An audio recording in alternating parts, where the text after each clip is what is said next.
கட்டுரையே பல்லாண்டு பல்லாண்டு பல்லாயிரத்தாண்டு பல கோடி நூறாயிரம் மல்லாண்ட நின் தோல் மணிவண்ணா செவ்வடி செய்வே திருக்காப்பு. சங்கராபுரம்பாள் பருவத ராஜகுலத்தினர் இந்த மார்கழி மாத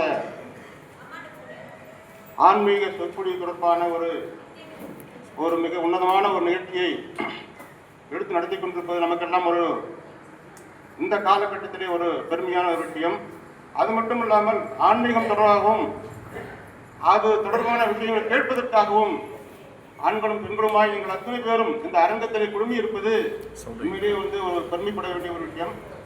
அந்த வகையிலே அடியனுக்கு இந்த ஒரு வாய்ப்பினை எழுதிய உங்கள் அத்தனை பேருக்கும் நான் நன்றியை முதலில் தெரிவித்துக் கொள்கிறேன். அது என்ன மார்கழி மாதம் தான் இந்த ஆன்மீக சொற்பொழிவு நடத்தணும். அதனால் மார்கழி மாதத்தில் என்ன விசேஷம்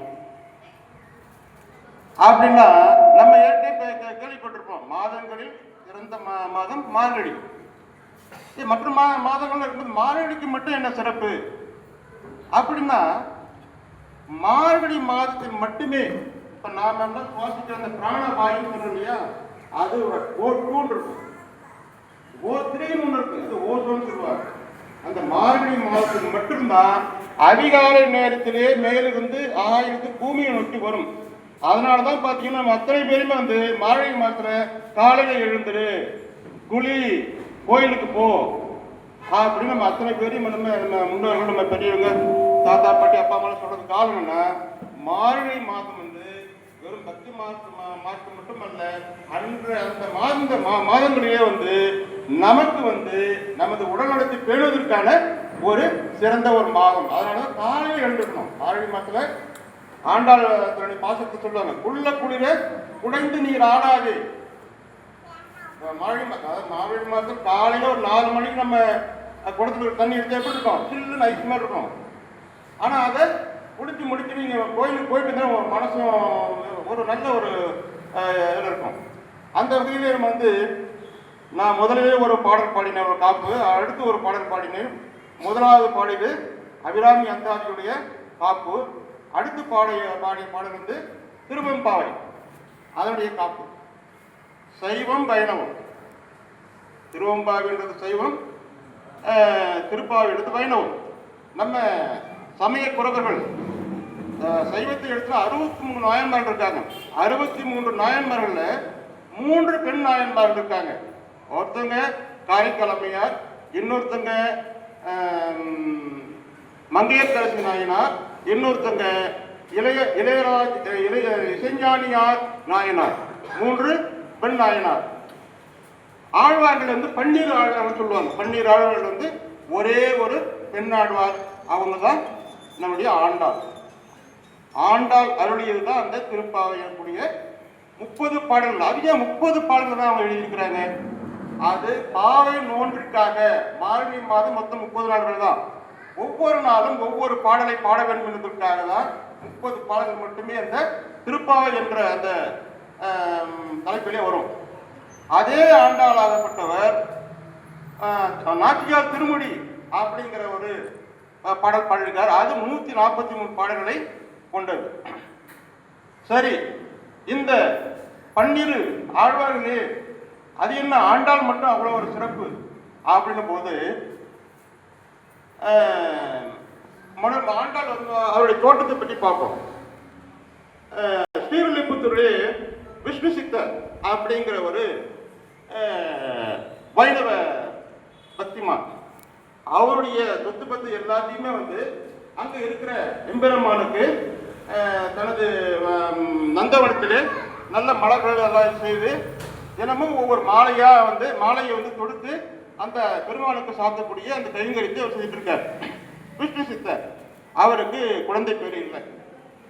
அப்படி அவர் நாளொரு மேனி பொழுதுமா போயிட்டு இருக்கும்போது ஒரு நாள் தனது துளசி தோட்டத்திலே அவர் மராமத்து பணிகள்லாம் செய்யும் போது குழந்தையோட சத்தம் கேட்குது.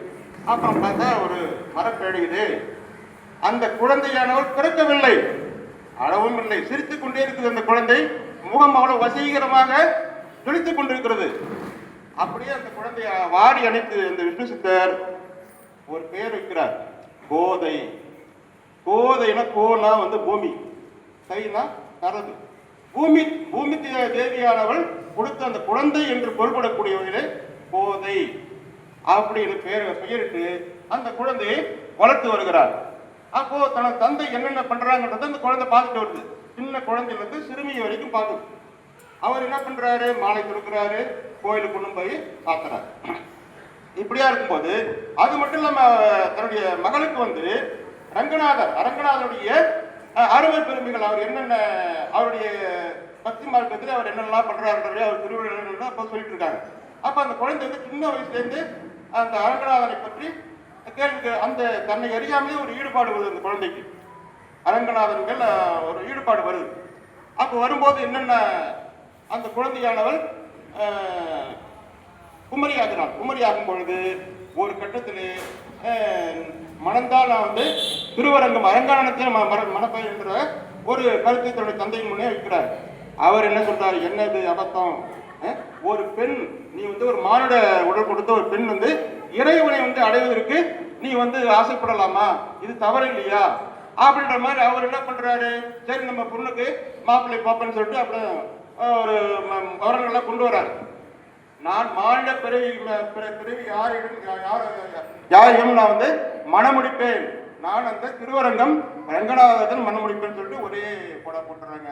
இப்ப விஷ்ணு சித்தர் என்று என்ன பண்றாரு, ஒன்னும் புரியல அவருக்கு, இது என்ன, இது எப்படி நம்ம வந்து அந்த சிக்கலை கையாளுறதும் புரியாம இருக்கும்போது தான் அவருடைய கனவிலே வந்து ரங்கநாதர் வந்து தோன்றார். இந்த மாதிரி வந்து ஆண்டாள், அந்த ஆண்டாள் ஏன் வந்து நான் பேர்னா, இந்த சிறுமியிலிருந்து அந்த பெண் வளரும் போது தனது தந்தை கொடுத்து வைத்திருக்கக்கூடிய அந்த மாலை எம்பெருமானுக்கு சாத்துவதற்கு முன்னால் என்ன பண்ணது, இந்த பொண்ணு தன் தந்தைக்கு அறியாமலேயே அந்த மாலையை தான் சூடிக்கொண்டு கண்ணாடி முன் நின்று, இந்த மாலை அழகாக இருக்கிறதா, என்னுடைய அரங்கனுக்கு உகந்த அளவிலே இருக்கிறதா, இதை அரங்கனுக்கு அணிவித்தால் அவருக்கு இது அழகாக இருக்குமா என்ற அளவிலே அந்த நிலைக்கண்ணாடியிலே பார்த்து சந்தோஷப்பட்டு பிறகுதான் அந்த மாலையை வந்து தந்தை எந்த இடத்துல வச்சிருந்தாரோ அந்த இடத்துல வச்சிருவாங்க. அப்போ இது அவங்க அப்பாவுக்கு தெரியாது நடக்குது.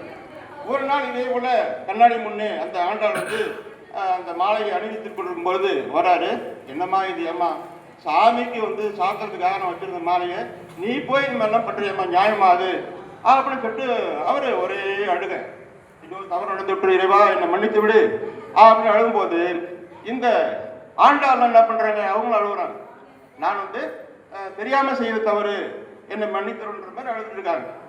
அப்புறம் என்ன பண்றாரு, சரி நடந்தது அப்படின்னு சொல்லிட்டு அந்த மாலையை ஓரம் ஒதுக்கிட்டு மறுபடியும் இந்த விஷ்ணு சித்தர் என்ன பண்றாரு, ஒரு புதிய மாலை கொடுத்து அவசர அவசரமா கொண்டு போய் சாமிக்கு சாத்திட்டு வந்துடுறாரு. அப்ப இரவிலே அந்த விஷ்ணு சித்தரோட கனவுல இறைவன் வராரு, என்ன விஷ்ணு சித்தா, இன்னைக்கு எனக்கு வந்து நீங்க வந்து மனமற்ற மாலையா தொடுத்திருக்கிற, நீ தொடுத்த மாலையில மனமே இல்லையே அப்படின்னு சொல்லும் போதுதான் இவரு என்ன சொல்றதுன்னு தெரியாம தெரிஞ்சுட்டு இருக்காரு விஷ்ணு சித்தர். அந்த அப்ப அவரே இறைவன் மறுபடியும் தொடர்ந்து பேசுறாரு, ஒன்றும் இல்லை, உன்னுடைய மகள் ஆண்டாள் சூடி கொடுத்த அந்த மலர் தான் எனக்கு வந்து உகந்த மலர், இனிமேல் அவங்க சூடி கொடுத்த அந்த மலரே எனக்கு சாத்துங்க அப்படின்னு இறைவன் சொல்லிடுறார். இந்த ஒரு காரணத்தினால்தான் சூடி கொடுத்த சுடற்கொடியாள் என்ற ஒரு பெயர் ஆண்டாளுக்கு வழங்கப்படுகிறது. அது முன்னாடி வரைக்கும் கோதை தான் பெயர், அவங்க அப்பா வைத்த பெயர் கோதை. ஆண்டாள்னு ஏன் வந்ததுன்னா இறைவனையே ஆண்டதால், அன்பால் ஆண்டதால் ஆண்டாள் என்ற பெயர் பிற்பாடு வந்தது. அப்போ இதெல்லாம் வந்தும்போது கடைசியா எங்க போய் நிற்குது, ஆண்டாளுடைய விருப்பம் இறைவனை அந்த திருவரங்கம் அரங்கநாதனை மனமுடிப்பேன் அல்லேல், நான் வேறொரு மனித பிறவியை மனமுடிக்க மாட்டேன் அப்படின்னு ஒரே போட்டுறாங்க. அப்போ இதுக்கும் இறைவன் வந்து ஒரு தீர்வு சொல்றாரு, ஒன்றும் இல்லை, உன்னுடைய மகள் ஆண்டாள் வந்து என் மேல் பக்தி கொண்ட உத்தமி, நீ வந்து திருவரங்கம், அவங்க இருக்கிறது ஸ்ரீவில்லிபுத்தூர், திருவரங்கம் அழைச்சிட்டு வாங்க. அப்போ பாண்டிய நாட்டை ஆண்ட மன்னன் பேர் வந்து வல்லபராஜன், அழைச்சிட்டு வாங்க அப்படின்னு சொல்லும் போது இவர் கனவுல சொல்லிடுறார். அந்த வல்லபராஜன் அவருடைய கனவுலையும் இறைவன் தோன்றி இந்த மாதிரி நீங்கள் ஆண்டாளையும் விஷ்ணு சித்தரையும் அழைச்சிட்டு வாங்க அப்படின்னு சொல்லிட்டு இங்க ஸ்ரீரங்கம் குருக்கள் அவர் கணவனையும் வந்து இந்த மாதிரிலாம் வராங்க. அவங்கள நகர வீதியில உரிய மரியாதையோட நல்ல சீர சிறப்பமா அழைச்சிட்டு வாங்க அப்படின்றாங்க. அப்போ இதெல்லாம் இருக்கும்போது மேல காலத்தோட யானைகள் பிடிச்சி கூட பார்த்துட்டு பெரிய லெவல்ல ஒரு ஊர்வலமா வராங்க. ஆண்டாள் வந்து வராங்க. வந்து திருவரங்கம் அரங்கநாதருடைய கருவறை நோக்கி போறாங்க. எல்லா கருவறைக்கு நினைக்கிறாங்க. அவங்க நேர கருவறை நோக்கி அந்த அரங்கநாதனுடைய திருப்பாதங்களை தொட்டு வணங்கி அந்த மறைஞ்சிடறாங்க. அதுக்கப்புறம் யாராலையும் அவங்கள பார்க்க முடியல.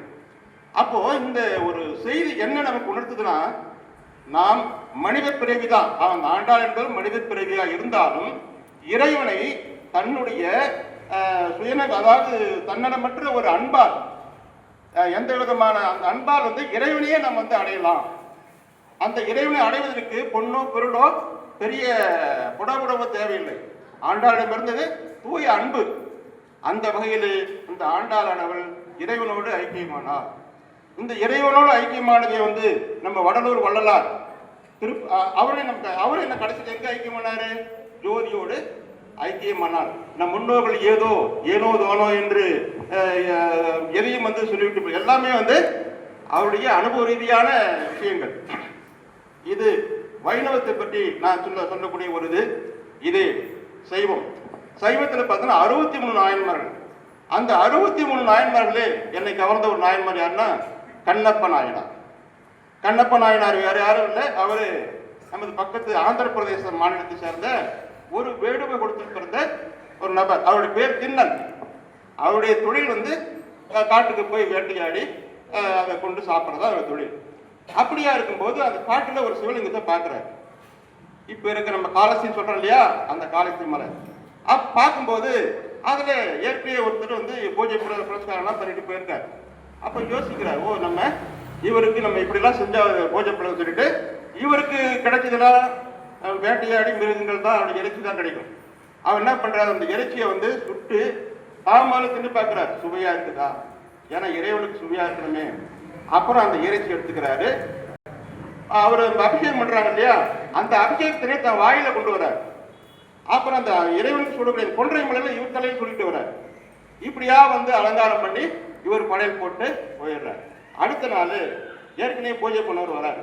ஐயோ என்ன இது, இப்படிலாம் இறைச்சியெல்லாம் வச்சு படைச்சிட்டு போகிற ஒரு இறைவா, என்ன இது இது மாதிரிலாம் அவனுடைய அப்படி சொல்லும்போது அப்ப இறைவன் சொல்றாரு, ஒன்றும் இல்லைப்பா, நீ நாளைக்கு புதர் மதுவில் நின்று பாரு, இங்க நடக்கிற வேடிக்கை பாரு அப்படின்னு சொல்றாங்க. அப்போ அடுத்த நாளும் வரும்போது இதே பூஜையெல்லாம் பண்ணும்போது அந்த சிவலிங்கத்துல ஒரு கண்ணுல இருந்து ரத்தம் வருது. அப்ப ஏன்னா அது நம்ம எம்பெருமானுக்கு ரத்தம் வருது, என்ன பண்றது ஏது பண்றது ஒன்றும் புரியல அவனுக்கு. அப்போ அவன் மனசுல வருது, ஊனுக்கு ஊனே மருந்து அப்படிங்கிற தாட் அவனுக்கு வருது. அப்போ அவர் கண்ணுல ஒரு கண்ணுல ரத்தம் வருதுன்னா நம்ம கண்ணை எடுத்தது அப்பனா சரியாயிடும் போட்டிருக்கு.